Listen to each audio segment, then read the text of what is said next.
lição de número 5 vai falar sobre a promessa de salvação. O texto áureo desta lição está em João capítulo 5, versículo 24, que diz: na verdade vos digo, que quem ouve a minha palavra e crê naquele que me enviou tem a vida eterna, e não entrará em condenação, mas passou da morte para a vida. Verdade prática diz: a promessa da vida eterna é a maior bênção divina para todo aquele que crê em Jesus Cristo. A leitura bíblica em classe, João capítulo 3, versículos 14 a 21. E como Moisés levantou a serpente no deserto, assim importa que o Filho do Homem seja levantado, para que todo aquele que nele crê não pereça, mas tenha a vida eterna. Porque Deus amou o mundo de tal maneira que deu o seu Filho unigênito, para que todo aquele que nele crê não pereça, mas tenha a vida eterna. Porque Deus enviou o seu Filho ao mundo, não para que condenasse o mundo, mas para que o mundo fosse salvo por ele. Quem crê nele não é condenado, mas quem não crê já está condenado, porquanto não crê no nome do unigênito Filho de Deus. E a condenação é esta, que a luz veio ao mundo, e os homens amaram mais as trevas do que a luz, porque as suas obras eram más. Porque todo aquele que faz o mal aborrece a luz, e não vem para a luz, para que as suas obras não sejam reprovadas. Mas quem pratica a verdade vem para a luz, a fim de que as suas obras sejam manifestas, porque são feitas em Deus. Promessa de salvação é, sem dúvida, a promessa mais sublime que Deus fez à humanidade. Desde o momento em que o homem caiu, Deus revelou o plano para salvá-lo, para restaurá-lo. Como Paulo nos lembra em 1 Timóteo, capítulo 2, versículos 3 a 4, que Deus deseja que todos sejam salvos e conheçam a verdade. Ele não quer que ninguém permaneça nas trevas, mas ele deseja resgatá-los. Desde o Éden, quando Adão e Eva desobedeceram, comeram do fruto proibido, a separação entre Deus e o homem foi estabelecida. E a consequência do pecado foi uma divisão, que quebra a harmonia e a amizade que eles desfrutavam. A Bíblia descreve essa separação como morte, um afastamento espiritual. Isaías capítulo 59, versículo 2, explica que as nossas iniquidades fazem separação entre nós e Deus, cobrindo a sua face para que não nos ouça. Mas Deus, em sua infinita graça, ainda naquele dia, declarou a primeira promessa do Evangelho. Gênesis capítulo 3, versículo 15. Ele declara que um Salvador viria, esmagaria o poder do maligno e restauraria a comunhão entre Deus e o homem. Essa promessa é conhecida como proto-evangelho, o primeiro anúncio da salvação. Ao se dirigir ao diabo, Deus afirma que a semente da mulher esmagaria a cabeça da serpente. E essa não é apenas uma promessa, é uma declaração de que o poder do mal seria derrotado e o caminho da salvação aberto. Salvação, portanto, não é apenas o resgate do pecado, mas uma restauração da comunhão com Deus, uma amizade e uma unidade que só Ele pode oferecer. Deus prometeu não nos deixar na morte espiritual, mas nos resgatar para uma vida abundante, de plena comunhão com Ele. E essa é a esperança que a promessa da salvação traz. Restabelecimento da vida, da amizade e da unidade com Deus. Um convite eterno à restauração e à verdade. Imagine-se agora ouvindo as batidas do coração de Deus, ao ler as páginas da Bíblia Sagrada. O tema salvação ecoa em toda a Escritura, mas poucos capítulos a expressam com tanta clareza como o capítulo 3 do Evangelho de João. O que é a salvação? Nós podemos começar entendendo como o maior gesto do amor que o Criador poderia oferecer à humanidade. A Bíblia nos convida a ver a salvação como a promessa central de Deus para restaurar a comunhão com Ele. Por que Deus faria isso? Porque o amor de Deus é tão vasto, tão profundo, que Ele deseja nos resgatar e nos dar um futuro cheio de esperança e paz. O capítulo 3 de João nos leva a uma compreensão clara do que é essa revelação do amor de Deus e o que significa esse presente divino. Ele revela a natureza da salvação. Não é algo que conquistamos por méritos próprios, mas um dom que recebemos ao nos aproximarmos de Jesus, crendo nele e permanecendo firmes nele. E nesse processo vemos não apenas o ato de sermos salvos, mas também o chamado para permanecermos na verdade. Sabedores de que o amor de Deus é constante e infalível. Então, ao explorar a salvação no Evangelho de João, promessa de salvação no Evangelho de João, nós percebemos que ela é mais do que uma promessa distante. Ela é um convite diário para vivermos em comunhão com o Deus que nos ama imensamente. Desde o começo, a narrativa da redenção foi escrita nas páginas da criação. Quando Adão e Eva caíram, algo profundo e eterno foi revelado. A necessidade de um sacrifício para cobrir a vergonha e restaurar a dignidade humana. Em Gênesis capítulo 3, versículo 21, nós lemos que Deus visitou o primeiro casal com uma túnica de pele, uma ação que envolvia claramente o derramamento de sangue, uma prefiguração do sacrifício vindouro. A tradição judaica sugere que seria de um cordeiro. E assim nós vemos que desde a criação, desde o Éden, Deus já apontava para Cristo, o verdadeiro cordeiro que viria para tirar o pecado do mundo. O profeta Isaías nos lembra dessa promessa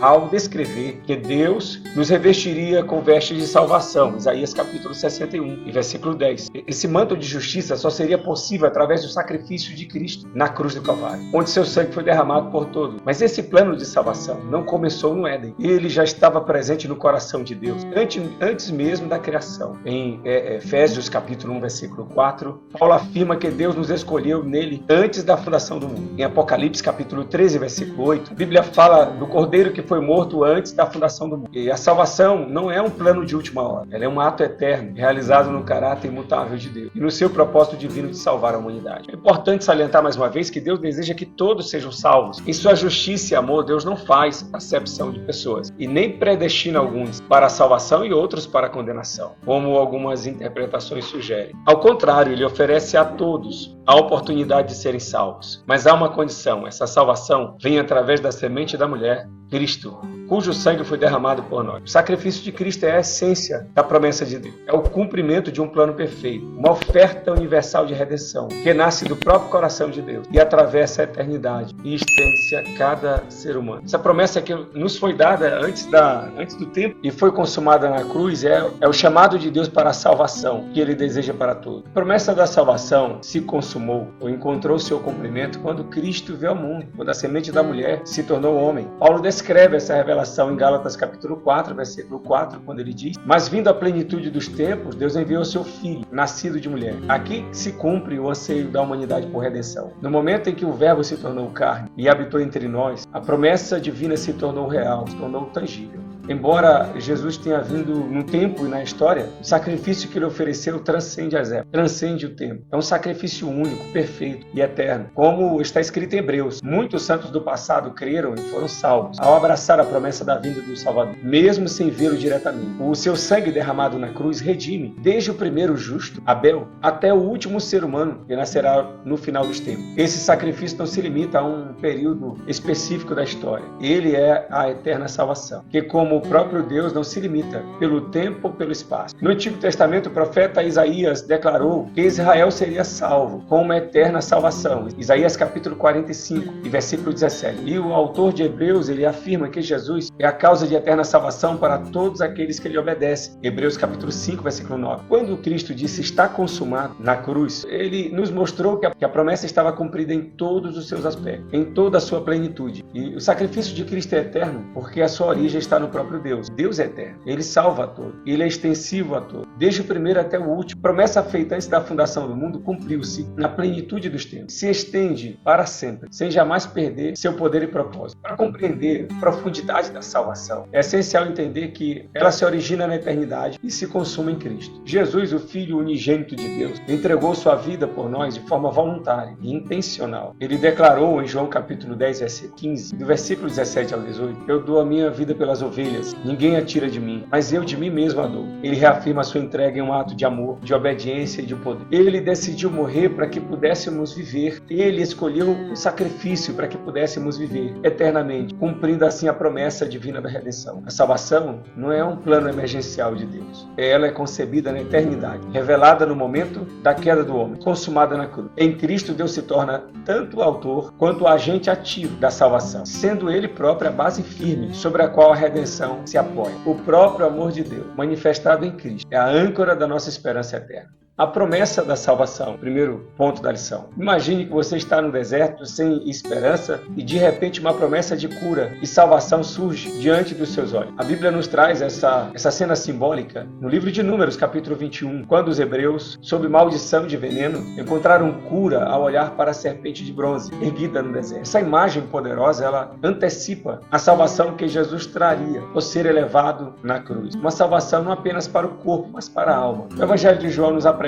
uma mensagem clara e profunda de transformação. A salvação é um presente maravilhoso de Deus, oferecida a todos os que creem em Jesus Cristo. Esse presente é uma expressão incomparável do amor de Deus. E não poupou o seu único filho, mas o entregou para salvar a todos, aqueles que depositassem nele a sua fé. Em João capítulo 3, versículo 18, Jesus nos lembra que essa escolha traz duas realidades. Aqueles que creem não serão condenados, mas os que não creem já estão condenados. E assim a promessa da salvação é um chamado urgente para alcançarmos esse dom. A palavra salvação traz em si o sentido de livramento do perigo. E essa obra da salvação é a maior provisão de Deus para nos livrar de uma condenação eterna. Quando aceitamos a Jesus como Salvador, nós somos libertos do poder do pecado e da presença da morte espiritual que o pecado traz. E em cada aspecto da nossa vida, seja na saúde, segurança ou na liberdade, salvação em Cristo é extensiva, é abrangente. E o Salvador é Jesus, que a Bíblia chama de Sóter, que é o libertador, preservador da nossa alma. Ele pagou o preço pelos nossos pecados, tornando-se Ele mesmo o caminho para que possamos viver para sempre na presença de Deus. Em João capítulo 3, versículos 16 a 17, a promessa diz que todo aquele que nele crê não perecerá, mas terá a vida eterna. E isso ressoa como um convite para sermos redimidos e vivermos na luz da graça de Deus. E a salvação, sem dúvida, é o presente mais precioso que o Pai nos oferece. Ao crermos em Jesus e permanecermos nele, somos guardados pela promessa da vida eterna, desse amor inquebrável. A natureza da promessa da salvação. Quando nós falamos da promessa da salvação, nós estamos falando apenas de um destino final, mas de uma transformação profunda que acontece dentro de cada um de nós. E essa obra divina e milagrosa, ela envolve três aspectos importantes e essenciais: a justificação, a regeneração e a santificação. Imagine que você é um réu culpado e condenado. Contudo, ao crer em Cristo, você é declarado justo aos olhos de Deus. Esse ato não significa apenas o perdão, mas uma absolvição completa. Deus passa a nos ver como se jamais tivéssemos cometido pecado. Como declara Paulo aos Romanos no capítulo 5, versículo 1, tendo sido justificados pela fé, temos paz com Deus. A justificação, ela nos coloca em paz com Deus, uma posição que só Ele pode oferecer. Regeneração é o que podemos chamar de novo nascimento. Jesus explica esse processo a um judeu chamado Nicodemos em João capítulo 3. Não se trata apenas de um ajuste superficial, mas é uma renovação completa, é a integração da natureza divina dentro do ser humano e uma renovação completa. Aquele que nasce de novo experimenta uma transformação interior radical, tornando-se uma nova criatura, um verdadeiro filho de Deus. É o início de uma nova vida familiar espiritual, onde o próprio Deus é o nosso Pai e nos corrige, fala conosco, nos instrui, nos guia. Já a santificação é um processo contínuo de crescimento em santidade. Na salvação, primeiro, nós somos separados para Deus. E então, a cada dia, o Espírito Santo nos conduz a uma jornada nova de transformação. Chamamos de santificação posicional, a primeira. Em seguida, a santificação processual, que é o trabalhar do Espírito Santo a cada dia. É uma jornada de transformação contínua, nos moldando à imagem de Cristo. Esse processo culmina na glorificação, quando nós recebemos um corpo transformado, semelhante ao do Cristo ressurreto. E esses três aspectos, justificação, regeneração e santificação, revelam a plenitude do processo da promessa da salvação. Cada um de nós é convidado a experimentar essa obra completa e perfeita que Deus realiza em nós, nos preparando para a eternidade. Promessa e perseverança na salvação. No centro da promessa da salvação está Cristo. Ele é o único fundamento sólido. O Evangelho de João, no capítulo 3, nos lembra que a base da nossa fé é Jesus, o Filho de Deus, enviado para nos redimir. Deus escolheu um povo entre os pecadores, aqueles que se arrependem dos seus pecados, confessam a Cristo como seu Salvador. A igreja é o povo de Deus, unidos em Cristo e formando um corpo com Ele. Uma comunhão possível apenas pelo sacrifício de Jesus na cruz. Mas a promessa de salvação, ela traz uma advertência solene. Salvação não é incondicional. A Bíblia nos alerta que nós podemos resistir à graça de Deus. Ela também nos adverte sobre a possibilidade de apostasia, que é o abandono deliberado da fé. Apostasia é uma decisão séria que envolve afastar-se dos ensinamentos de Deus e os ensinamentos essenciais de Cristo e retornar ao caminho da prática do pecado. A Escritura alerta que é possível romper esse relacionamento com Deus e se desviar da verdade, como está escrito em Atos, em 1 Timóteo e Hebreus. E esse é um perigo real. Ela nos orienta a permanecermos firmes na palavra de Deus, na oração e na comunhão com Cristo, para não sermos facilmente enganados. Por outro lado, os que permanecem em Cristo, há uma certeza consoladora. A promessa da salvação traz consigo segurança eterna. Paulo expressa essa esperança ao dizer que seu desejo era estar com Cristo, pois isso é incomparavelmente melhor. Filipenses capítulo 1, versículo 23. Para os que creem e vivem em relacionamento com Cristo, há uma garantia de que a vida eterna já começou. E ao deixarmos este mundo, nós estaremos imediatamente com o Senhor. Como o apóstolo João afirma, vocês podem saber que já têm a vida eterna. 1 de João, capítulo 5, versículo 3. Cristo Cristo é, portanto, o centro da promessa da salvação. Concluindo, o apóstolo Paulo nos lembra em Tito, capítulo 3, e versículo de número 5, que Deus nos salvou segundo a sua misericórdia. Esse verbo no passado, nos salvou, aponta para uma ação completa, final, da parte de Deus na nossa salvação. Mas podemos nos perguntar, temos plena certeza de que somos verdadeiramente salvos? Observando a igreja de Éfeso e Corinto, nós vemos duas congregações muito diferentes. Paulo alerta os coríntios dizendo, em 1 Coríntios capítulo 15 e versículo 34, vigiai juntamente e não pequeis, porque alguns ainda não têm o conhecimento de Deus. Digo para a vergonha vossa. Apenas estar na igreja não significa que somos salvos. Salvação é uma experiência individual, um relacionamento direto e pessoal com Deus. No passado, o vulgo acompanhava o povo de Israel. Era uma mistura de povos entre os hebreus.